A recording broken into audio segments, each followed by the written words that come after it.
اعوذ باللہ من الشیطان الرجیم بسم اللہ الرحمن الرحیم الحمد للہ رب العالمین والصلاة والسلام علی سیدنا محمد وآلہ الطاہرین اللہم صل علی محمد وآل محمد اللہم وفقنا وجمیع المشتغلین خصوصا الحاضرین بحق امیر المؤمنین۔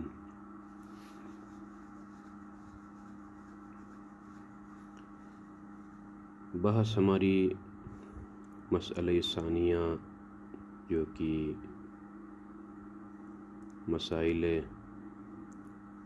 رئیسیہ جو فضولی کے لیے بیان ہوئے اس کتاب میں، اس میں سے دوسرا جو مسئلہ ہے اس کے آخری تقریباً مطالب میں ہم تھے کہ جو یہ بیان ہوا کہ اگر نہیں سرزد ہو مالک کی طرف سے منع یا عدم رضا متحقق ہو معاملہ فضولی سے پہلے اور اس کے باوجود فضولی نے اگر معاملہ کیا ہے تو آیا یہ درست ہے یا نہیں؟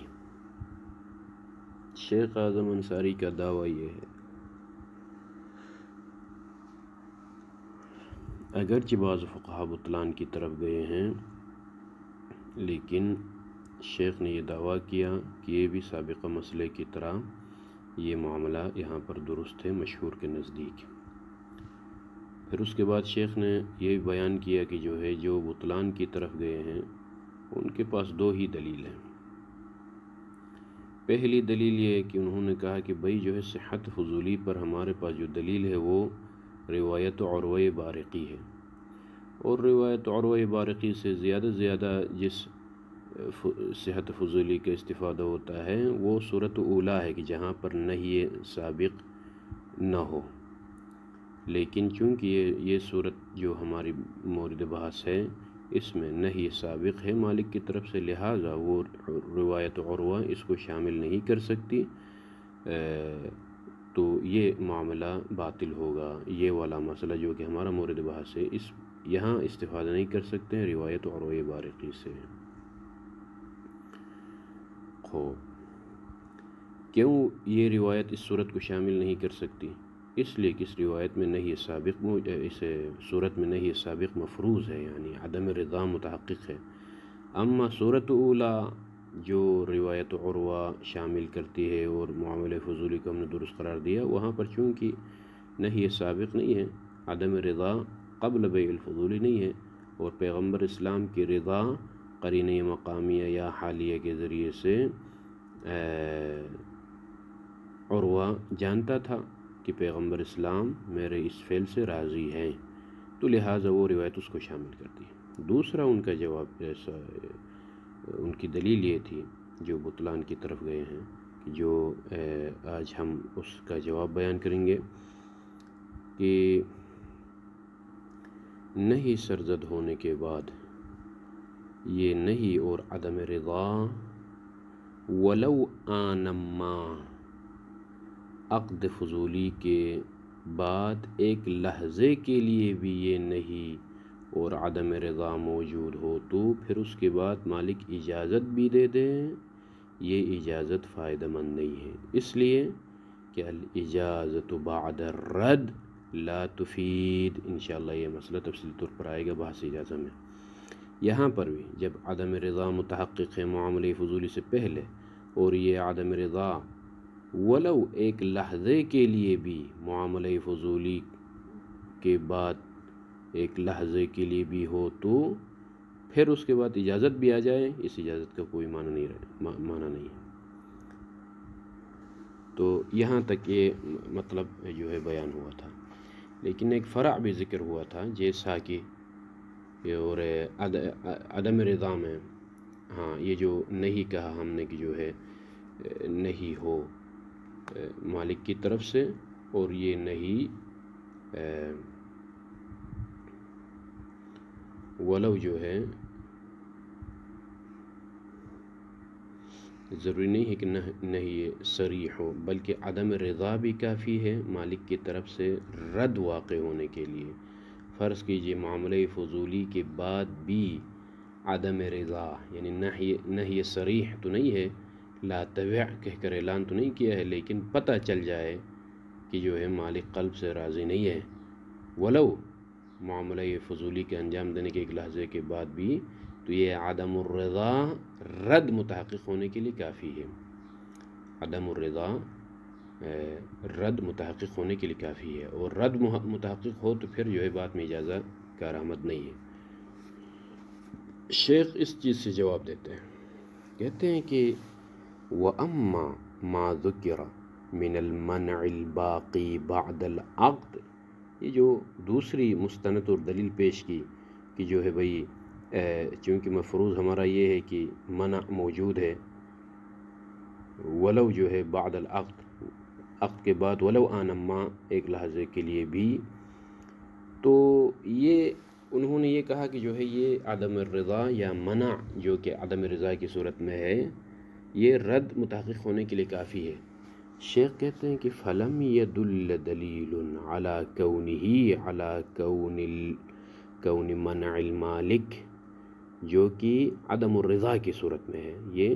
فسخاً لا ينفع بعدہ الاجازہ، کوئی دلیل ہمارے پاس نہیں ہے کہ یہ منع بعد العقد ولو آنما، یا دوسرے الفاظ میں عدم الرضا الموجود بعد العقد آنما، کہ یہ فسخ شمار ہوتا ہے، لا ينفع بعدہ الاجازہ، اور اس کے بعد اجازہ فائدہ مند نہیں ہے، اس پر کوئی دلیل نہیں ہے۔ یعنی دوسرے الفاظ میں کیا ہے، جس منع کی وجہ سے فسق متحقق ہوتا ہے، رد متحقق ہوتا ہے، اور رد متحقق ہونے کے بعد اجازت کارآمد نہیں ہے، اس منع اور اس منع سے مراد منع صریح ہے، صرف عدم رضا جو کہ قلباً راضی نہ ہونا، اس سے رد متحقق نہیں ہوتی ہے، اس سے فسق متحقق نہیں ہوتی، بلکہ منع صریح ہو۔ الفاظ مخصوص ہے، انشاءاللہ بعد میں آئے گا کہ رد کیسے متحقق ہوتا ہے، کہ آیا رد کے لیے عدم الرضا کافی ہے کہ جس کے بعد پھر جو ہے فائدہ نہیں ہے اجازہ آنا، جس کو ہم فسق کہہ سکتے ہیں، یا یہ کہ عدم الرضا کافی نہیں ہے بلکہ منع صریح موجود ہو، تو یہ ایک بحث ہے۔ اسی لیے شیخ کہتے ہیں کہ جو ہے یہ منع جو ولو آنما موجود ہے بعد العقد، جو کہ عدم رضا کی صورت میں ہے، صرف عدم رضا کی صورت میں، کوئی نہی صریح یا منع صریح نہیں ہے، کہتے ہیں کہ اس چیز کا صرف عدم رضا کا فسق شمار ہونا، عدم رضا کا رد شمار ہونے پر کوئی دلیل نہیں ہے، چونکہ اگر یہ رد شمار ہو تو پھر بعد میں اجازت کارآمد نہیں، اس پر کوئی دلیل نہیں ہے۔ یہ پہلی بات۔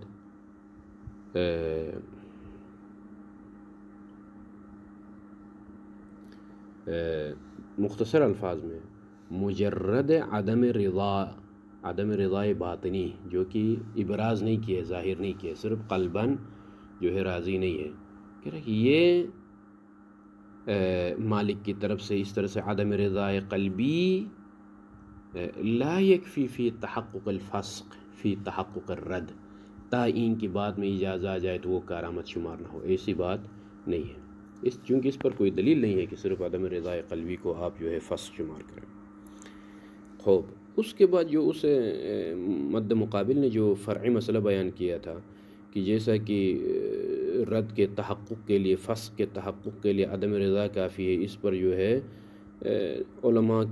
نے جو مسئلہ شرعی بیان کیا ہے کہ اگر موکل قسم کھائے کہ میں نے اذن نہیں دی ہے وکیل کے شرع کے لیے، جو خریدا ہے وکیل نے،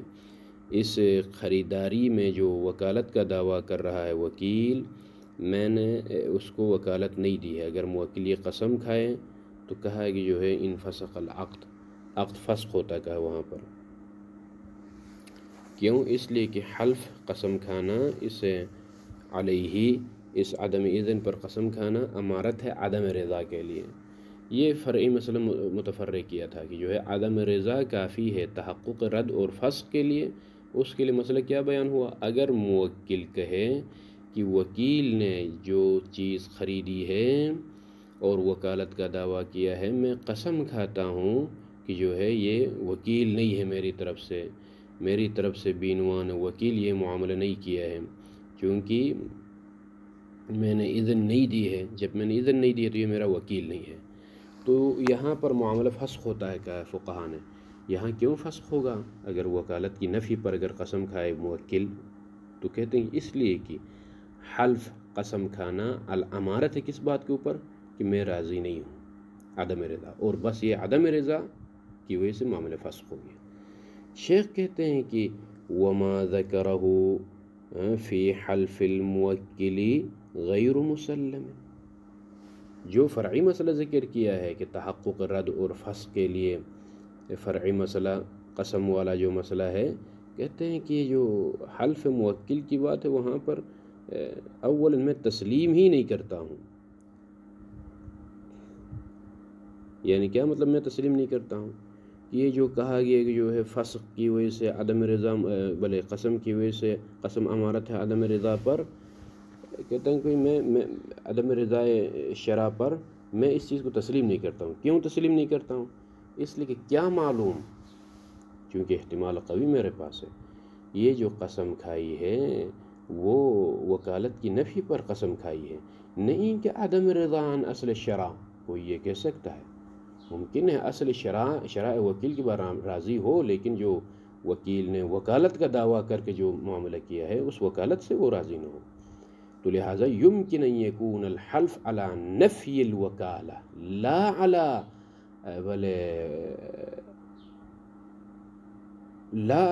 الحلف لا علی مثلا عدم الرضا عن الشرع، اس پر نہ ہو، اصل شرع سے راضی تو ہو لیکن جو وکالت کے طور پر کام کیا ہے اس وکالت سے راضی نہ ہو۔ اسی لیے کہتے ہیں غیر مسلم، یعنی اصل مطلب کو ہی میں تسلیم نہیں کرتا ہوں کہ جو ہے یہاں پر قسم اس لیے کھائی ہے کہ جو ہے شرع کو نفی کرنے کے لیے، شرع جو خریداری کی ہے اس کی نفی کرنے کے لیے کہ میں اس سے راضی نہیں، بلکہ قسم اس لیے کھائی ہو کہ جو ہے وکالت کو نفی کرنے کے لیے، نہیں کہ عقد کو فسخ کرنے کے لیے۔ ایک یہ مسئلہ۔ وَلَوْ سُلِّمَا، اگر میں تسلیم بھی کروں کہ جو ہے یہ حلف اصل بلے عقد کو فسخ کرنے کے لیے یہ قسم اٹھائی ہے، اگر اس چیز کو تسلیم بھی کریں بھلے، اور وَلَوْ سُلِّمَا یعنی عدم الرضا پر دلالت کرتی ہے یہ قسم، اور وہ عدم رضا جو ہے فسق پر دلالت کرتی ہے۔ تو کہتے ہیں اگر اس چیز کو تسلیم بھی کریں تو فمن جہت، کس جہت سے ہے یہ؟ ظہور الاقدام علی الحلف علی ما انکرہ فی رد البیع وعدم تسلیمہ لہو۔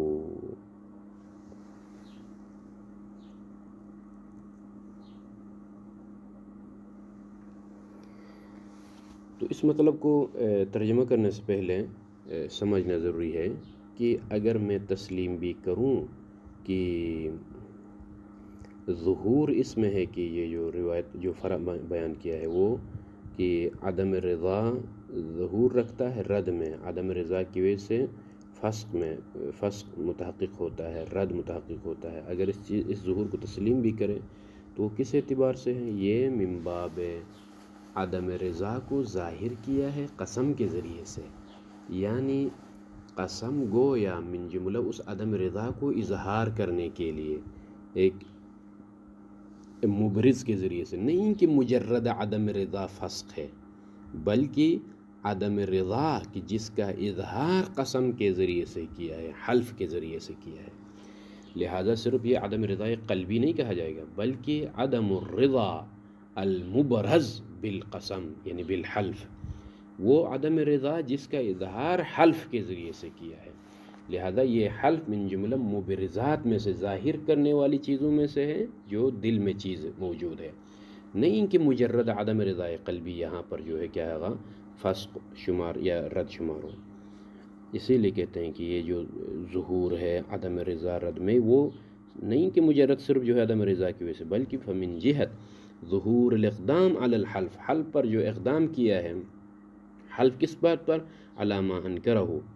ہاں جو جس چیز کا انکار کیا ہے، علی ما انکرہ، یعنی وکالت کے انکار پر جو حلف کھایا ہے، اس حلف پر اقدام کا ظہور الاقدام کس چیز میں؟ فی رد البیع، یہ متعلق ظہور ہے، علی ما انکرہ متعلق حلف ہے،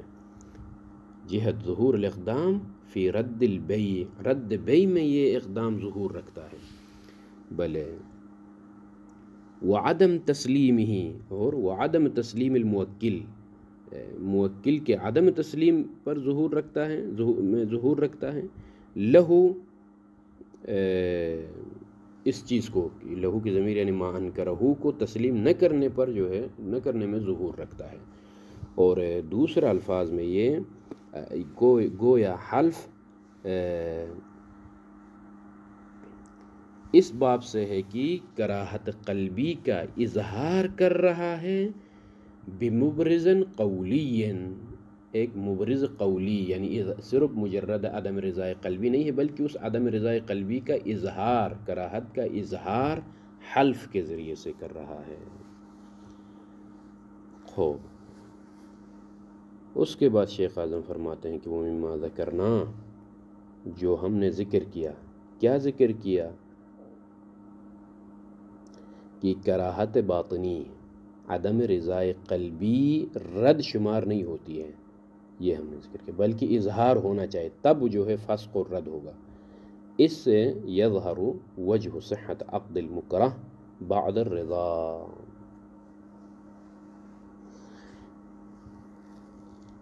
عقد مکرہ، عقد انجام دیا ہے مکرہ نے، اور حالت اکراہ میں عقد کو انجام دیا ہے، عقد نکاح کو، عقد بیع کو، تو اور اس کے بعد دوبارہ راضی ہوا ہے، تو کہتے ہیں کہ جو ہے یہاں پر یہ عقد صحیح ہوتی ہے، اس کی وجہ جو ہم نے مطلب بیان کیا اس سے ظاہر ہوا، وہ کیسے؟ وَأَنَّ كَرَاهَةَ الْمَالِكِ، مالک جو کہ مکرہ ہے، حال العقد وبعد العقد لا تقدح فی صحته، فی صحت العقد اذا لحقہ الاجازت، بلے یہاں سے شیخ مصنف کہتے ہیں کہ جو ہے حالت اکراہ میں، مثلا مالک ہے، مالک کو مجبور کیا گیا، کہ یہ معاملہ انجام دے دو، مثلا اس مال کو بیچو، اسی حالت اکراہ میں اس نے جمعے کے دن مال بیچا ہے، اتوار کے دن راضی ہو گیا، یہاں کسی نے نہیں کہا کہ جو ہے یہ معاملہ باطل ہے، نہیں کہا، کسی نے نہیں کہا کہ جو ہے چونکہ کراہت باطنی رد شمار ہوتی ہے، فسق شمار ہوتی ہے، اب رد اور فسق شمار ہونے کے بعد یوم احد کو اگر اجازت بھی دے دے تو یہ اجازت کا علامت نہیں، کسی نے نہیں کہا ہے، بلکہ کہا ہے کہ عقد مکرہ صحیح ہے۔ وجہ صحت جو ہم نے ذکر کیا اس سے اندازہ ہوا، کیا ذکر کیا ہم نے؟ اس لیے کہ صرف مجرد عدم رضا قلبی، کراہت قلبی رد شمار نہیں ہوتی ہے، فسق شمار نہیں ہوتی ہے، اگر فسق شمار ہوتی، رد شمار ہوتی تو یوم احد میں اجازت دینا کرامت نہیں ہوتا ہے، اس لیے کہ الاجازت بعد الرد لا تفید کہا گیا ہے۔ تو شیخ فرماتے ہیں کہ جو ہم نے ذکر کیا، کیا ذکر کیا؟ صرف کراہت باطنی اور عدم رضا قلبی رد شمار نہیں ہوتی، یہ ذکر کیا، اس سے ظاہر ہوتا ہے کیا؟ وجہ صحت عقد المکرہ بعد الرضا، مکرہ کے عقد کا صحیح ہونا راضی ہونے کے بعد۔ مثال میں نے دی جمعہ اور اتوار کے دن والی مثال، کہ جمعے کے دن حالت اکراہ میں عقد کو انجام دے دیا، اور ہفتے کے دن، اتوار کے دن مثلا اظہار کیا رضا کا، تو پھر یہ عقد صحیح ہوتا ہے۔ کیوں صحیح ہوگا بھائی؟ یہاں پر اشکال آ سکتا ہے کہ یہ جو حالت کراہت میں انجام دیا ہے، کراہت باطنی موجود ہے، عدم رضا قلبی موجود ہے، آیا یہ رد نہیں ہے؟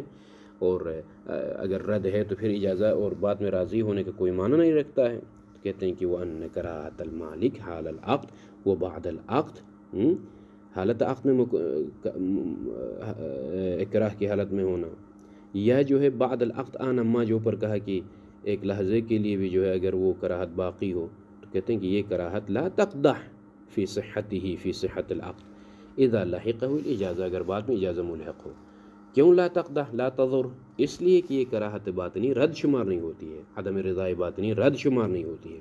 اگر رد شمار ہو